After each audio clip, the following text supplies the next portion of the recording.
Okay. All right, so we are going to be solving right triangles using our trig. So when you look at this, when it says find the value of x, we're looking for a missing side. One way to find the missing side of a right triangle is Pythagorean theorem. You don't have enough information for that. Another way is special right triangles. This is not a special right triangle. That's what tells you you need to use trig. What is our acronym to get our trig ratios right? SOHCAHTOA. So not a bad idea to write it at the top of everything that you are doing where you need it so that you can refer to it as needed. All right, so here's my angle. Across from my angle is the opposite side. Across from the right angle is the hypotenuse. So I have the opposite side. I'm looking for the hypotenuse side. Which trig function uses opposite and hypotenuse? Sine. So you always take the sine, cosine, or tangent of an angle. So this is the sine of 32. That's equal to the opposite, which is 11, over the hypotenuse, which is x. I need to solve for x. So I'm going to multiply both sides by x, and I get x times the sine of 32 equals 11. The sine of 32 is a value. Some value, don't know what it is, don't care. Okay, but it's all stuck together. So when I want to get x by itself, I have to divide both sides by the sine of 32. So x equals 11 divided by the sine of 32. Right? So go ahead, and that's when you can go to the calculator and type things in. Type in, and I'll get somebody to give me an answer.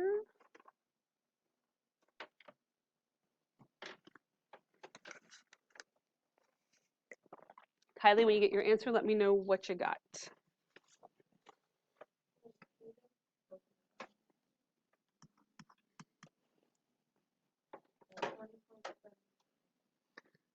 Point what?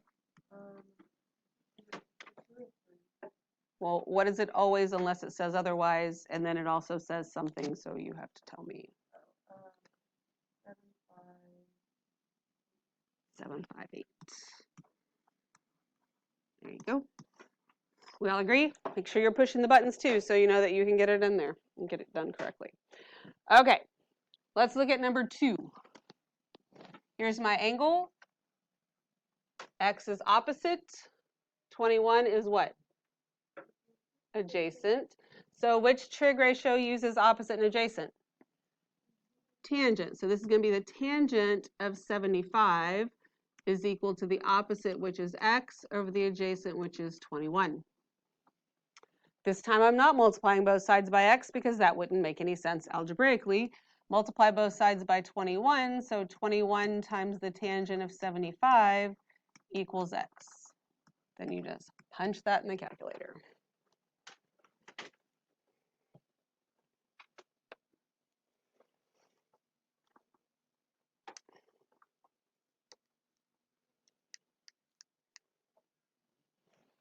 Alexa, give me your answer when you got it.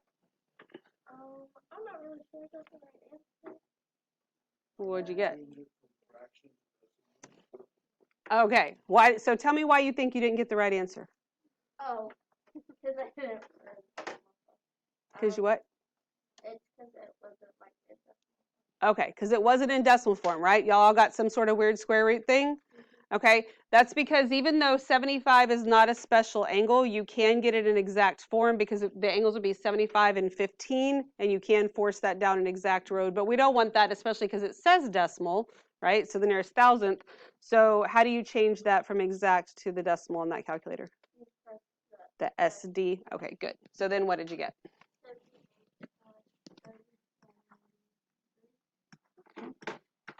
There you go. And if there were units on here, we'd need to put units, right?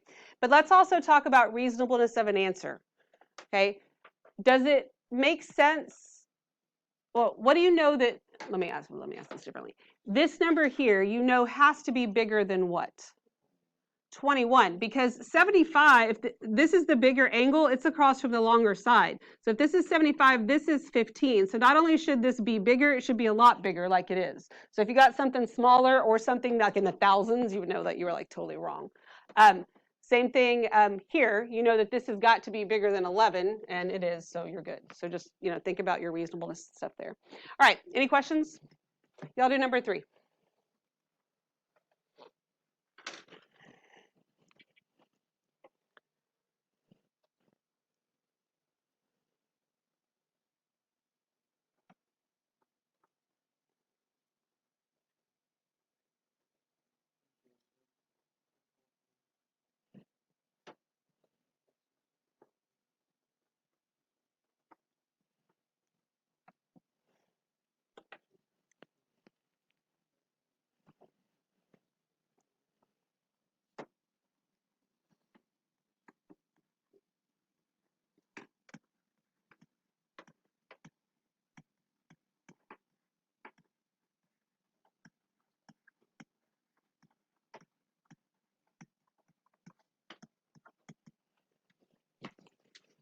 You good?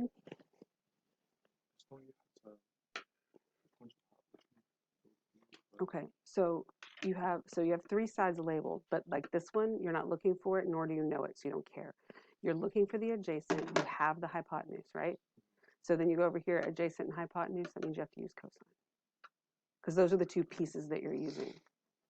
Does that make sense? So like, yeah, so see, this, so even, I do think it's helpful, okay, let me say this up here. So I do think it's helpful, and when I teach this in geometry, I don't just, like, I'm always only labeling two of the sides, but when I teach it like the first time through, I don't ever just do two because it can get confusing. I always have everybody label all three. So like I drew my arrow, so this is the opposite, this is adjacent, this is hypotenuse, right? Then when you have to decide, you're only using two at a time ever. So I know that I'm looking for x, so I have to use adjacent. I have 30, so I have to use the hypotenuse, and I don't care about the opposite. That's how I decide which one. So if you do all three, because that is helpful. It will help you not get things in the wrong spot. And then just mark out the one that doesn't have anything to do with it, and then the two that you're left with, that's how you choose. Okay, does that help? All right, good deal. All right, so then let's see. Who was going to help me this time? Kayleen, tell me what you got, hon. Okay, very good. Questions? We good? All right, then go ahead and do number 4.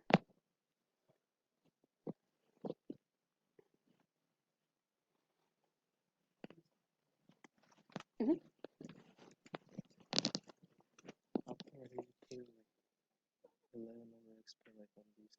Because sine is opposite over hypotenuse, all right? So that means I had to put 11 over x. This is opposite over adjacent, so that's x over 21. You go by whatever the ratio is. It's always the first one over the second one. Make sense? Yeah?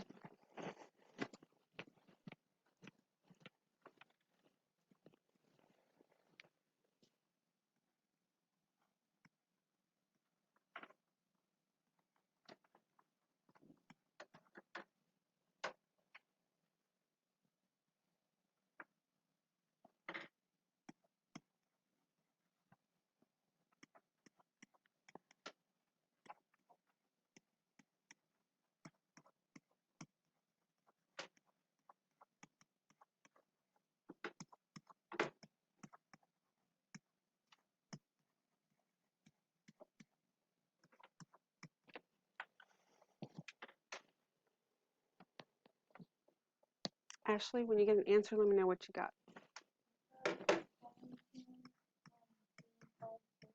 Okay, very good. Thank you. Y'all agree with that? Okay, so let's talk about process here. When you're looking for a side length, that means you have to have an angle. So your sides make up the fraction, right? So x is either on the top or the bottom. It's only two options you got, right? It's on the top or it's on the bottom. If x is on the top, you multiply both sides by the number on the bottom and you're done. When it's on the bottom, both times we multiplied both sides by x and then divided by the trig value. So to get from here to here and from here to here, if you notice what happened, all that happened were these two things switched places. So it's fine to skip this step and know that those two switch, but don't start making stuff up and making everything switch other places. So it's a little dangerous to really teach you that way, but a lot of people will recognize that, and you can kind of, the same thing happens over and over again. There's no need to go through that work. You can just go, oh, it's on the bottom, so those two switch places, and you're done, and that's fine. Okay, we good?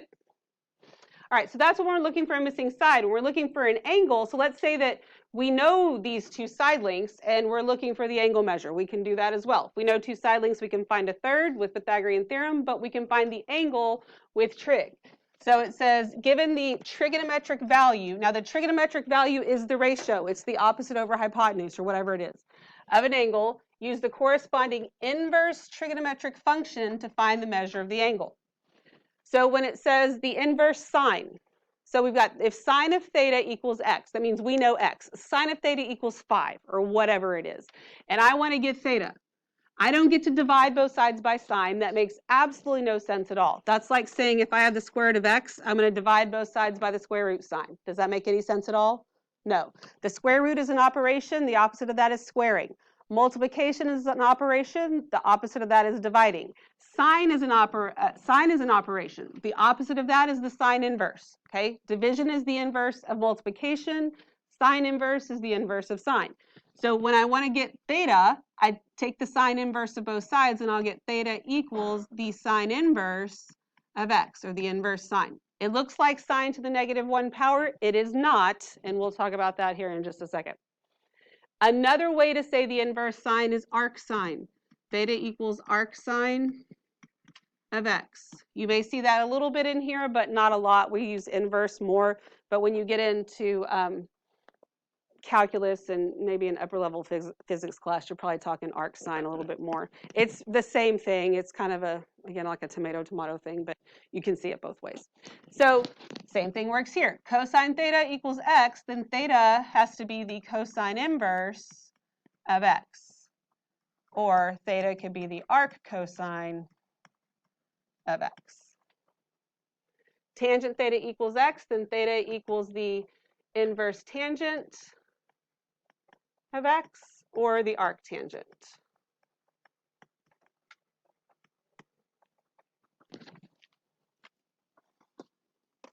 So,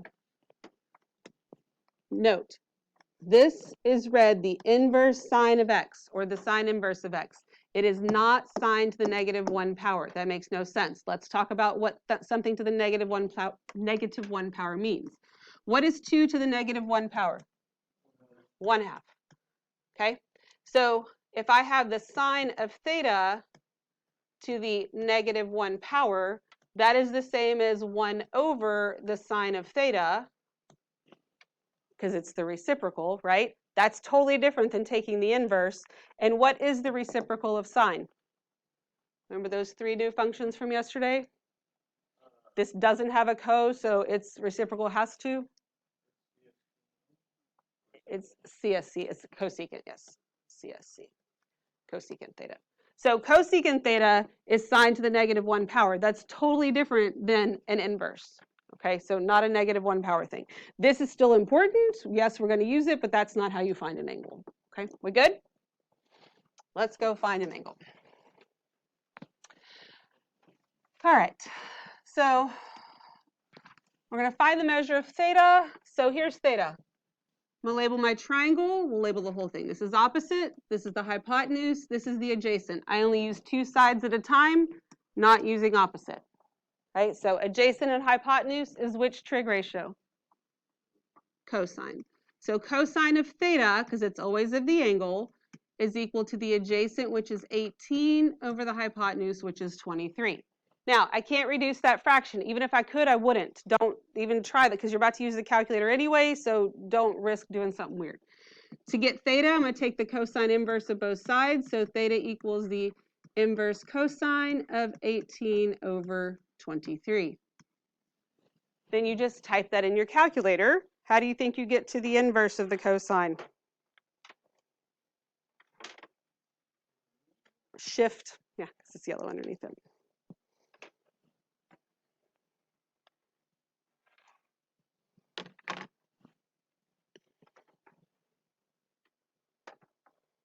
Gabriel, let me know what you got when you got it.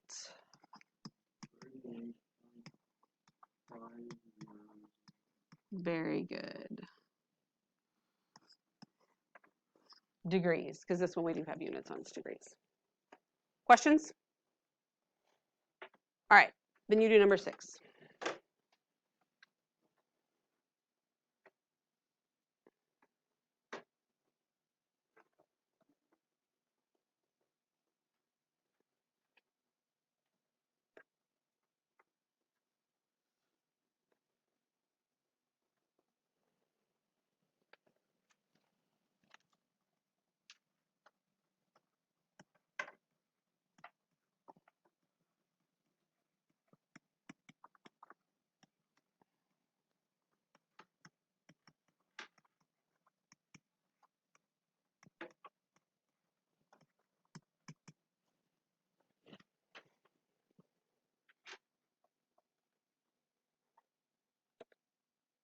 Jenny, let me know what you got when you got it.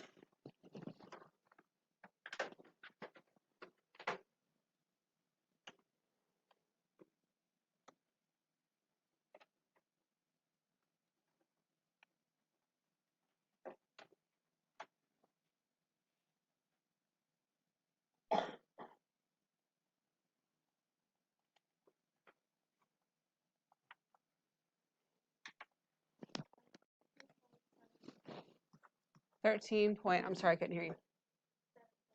774. All right, there you go. We good? Yes? All right. So we've been told find a side, find an angle. When you're told to solve a triangle, that means that you find everything that you don't know. Okay? So we know 2 angles and a side. I got to find the other 2 sides and the other angle. Of the 3 things that I have to find in number 7, what do you think is the easiest? The angle, yeah? So there's a couple different ways we can find the angle. What's one way? Subtract from what? So I can add these 2 together, subtract from 180. We agree with that? Okay, there's absolutely nothing wrong with that. But since it's a right triangle, this is always 90, which means I always have 90 left over. So the other 2 angles always have to add to give me 90. So I could just do 90 minus 72. I mean, either way is totally fine. You have a calculator, don't mess it up. All right? I mean, yes, it's easy to do 90 minus 72, but it's not 28. All right?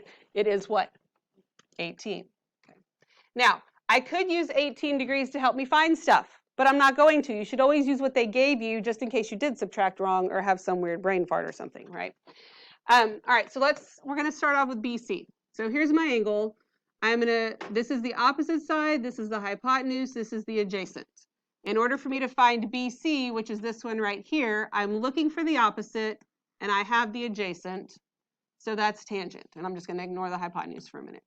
So the tangent of 72 is equal to the length of BC over 15. So 15 times the tangent of 72 equals BC, and then you go put that in your calculator.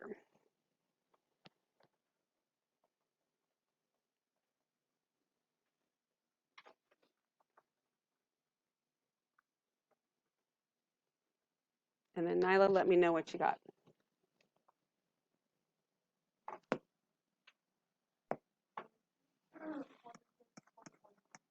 Okay, very good. All right, we agree with that? Okay, so we got 46.165 here. I could use that to help me find AB, but I can't use 46.165. You don't ever type a rounded number back into your calculator. You'd have to store it and use the exact value and all that kind of stuff. That's not that big of a deal, but I don't have to do that because I do have enough information to find AB another way. I can use the hypotenuse and the number they gave me and use cosine instead, right? That's probably the easier way to do that here. So the cosine of 72 is 15 over the length of AB. This is in the denominator, so those 2 things can just switch places. 15 over the cosine of 72.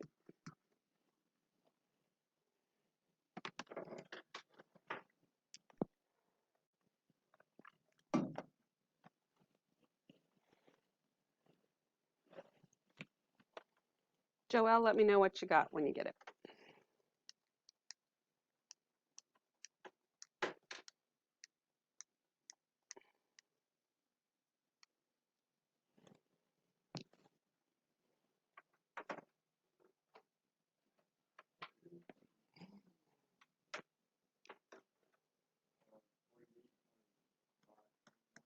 $48.541. Yes. All right, we good with that? Awesome. All right, so let's look at number 8. Number 8, I have 2 sides and 1 angle, and it's only the right angle, so that doesn't necessarily help me trig-wise. But how can I find that third side? Pythagorean theorem, exactly. So to do my Pythagorean theorem here, I'd get 7.6 squared plus the length of JL squared equals 8 squared. And I don't even care what those squareds are at this point. I'm just going to leave it like that, get JL by itself. So JL squared equals 8 squared minus 7.6 squared. So the length of JL is the square root of 8 squared minus 7.6 squared. And you can type it in just like that. Should you know what 8 squared is? Absolutely. But again, don't want to have a brain fart, might as well let the calculator do it. The square root button and the squared button are right next to each other, so.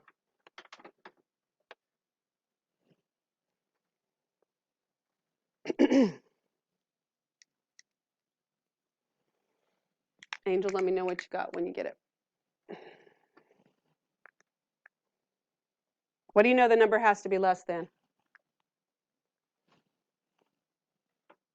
8. Has to be less than 8. Yeah, we don't know if it's less than 7.6 because that may not be to scale.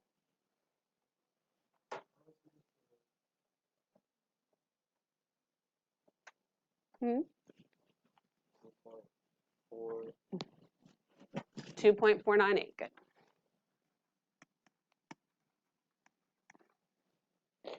Everybody good with that? So again, I could use that number, but I think I don't want to. I mean, I found it, but I don't think I want to use that as a side length because I couldn't use 2.498. I have to use that stored decimal. So instead, we're going to start with angle K. For angle K, this is the opposite, this is the hypotenuse, this is the adjacent. Not using opposite here. So adjacent and hypotenuse is cosine. So I'm going to have the cosine of K equals 7.6 over 8. So the measure of angle K equals the inverse cosine of 7.6 over 8. So everybody type that in and then leave that answer looking at you in the calculator.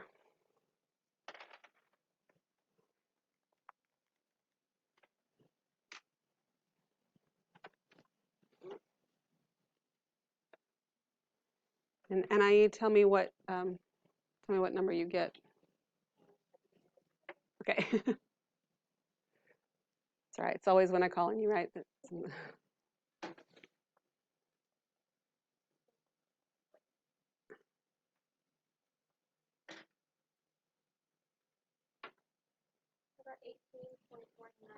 Good. 18.195. And that's going to be degrees. All right, so I could do trig to find angle L, but I could also just do 90 minus this number, right? So let's talk about how easily you can do that in this calculator without storing anything. So you have that 18 number looking at you, right? So we just type in 90 minus, and then right next to the equal sign is the answer. It'll use the answer right before it, and then hit equals, and you didn't have to type anything else back in because you should never type a random number back in. And you should get 71.805 degrees. Okay, we good?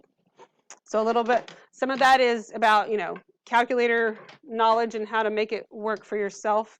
There's an answer button here as well. So if I did 25, and then I did like 100 minus the answer before it, it even shows you what the answer was, and it gives me 75. But so these calculators have that too to help you with that. All right, any questions? Awesome.